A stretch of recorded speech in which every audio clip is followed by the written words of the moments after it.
don't know. Should we introduce ourselves? Yes. Yes.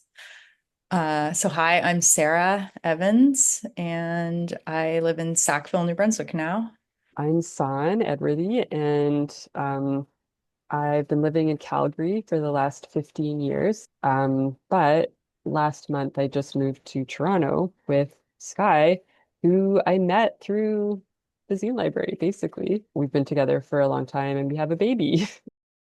We, in 2005, started the Anchor Archive Regional Zine Project, pretty much right away after we had moved into the house in Robert Street. We each had a big zine collection. So we put them together and said, this is the zine library. And we put a sign in the window that just said, um, those like written in Sharpie, just the hours. And then we would just sit there and see if people would come. And they did. So what do you think inspired us to open it in our house? There was at the time like a movement or a subculture of anarchist and punk and just underground spaces that were for making art, making music, making zines. There wasn't really a way, to find the people who you wanted to meet. And so like I think these social spaces were really important because we were kind of immersed in that world of like, I guess, social change organizing. I don't know what to call it. Having a space like that in your house, like it just seemed kind of, I don't know, obvious to us, I guess, because we were so immersed in it. We were like, Yeah. yeah, of course we want to open up our space for everyone to come and like share Well, this it kind of vision. felt like we're so lucky to have this amazing space that's this house that's ours that we're renting, like that wasn't ours to own, but that we can kind of do what we want with.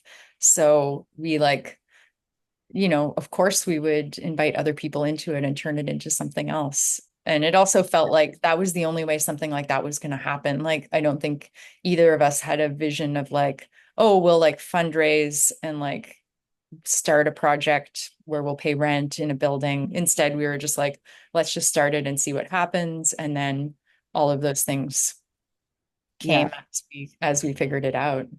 Yeah, true. And I think a big part of it was also that our landlord, KP, was so sympathetic to our vision and Yeah. like was an artist and, a dreamer. And so he was okay with us. I think the name Anchor Archive really says a lot. It was an Yeah. anchor. It was something that was us trying to like build something that would last a long time, but also like kind of build a home for ourselves and a project for ourselves that would like keep us in Halifax and keep us doing Yeah. things there and, draw other people. That's true. Yeah. I remember having those conversations, like sitting in the like future zine library. It was like a really special place and a special time and like a big time in our lives. Like we were in our early 20s and had a ton of energy and everything came together. And I think the people who were there as well, like the people who did kind of emerge and want to be part of it were a huge part of it. And Oh although yeah. it was just us at first sitting in like the cold living room and trying to dream of how to do this. But very quickly it was like a whole collective. Like the zine fairs was also like a big part of getting more people involved in the zine library. Suddenly you put out a call for people to table their indie records or books or zines or art or whatever they have. And like we would like pack a church hall with like 50 vendors. I think like Amanda and Sky and Zach coming and doing the like zine cataloging project. Like that was one of Yeah. sort of the first things that happened. And that was like, oh, suddenly you're taking these zines really seriously as Yeah. like objects that are an archive and that need to be cataloged and that people can search and people can find out this information. I think the shed residency was like one of my favorite things just because it was a really amazing way to have all these people come to the space and like engage in what we were doing.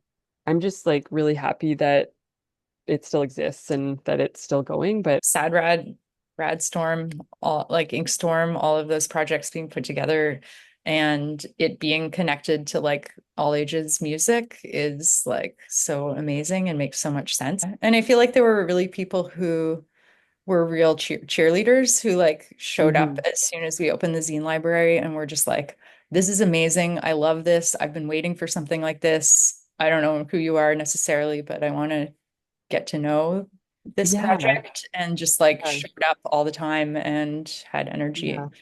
for it. Yeah. And kind of, like we had no idea who that would be or like what to expect, but um yeah, it was just like an opportunity.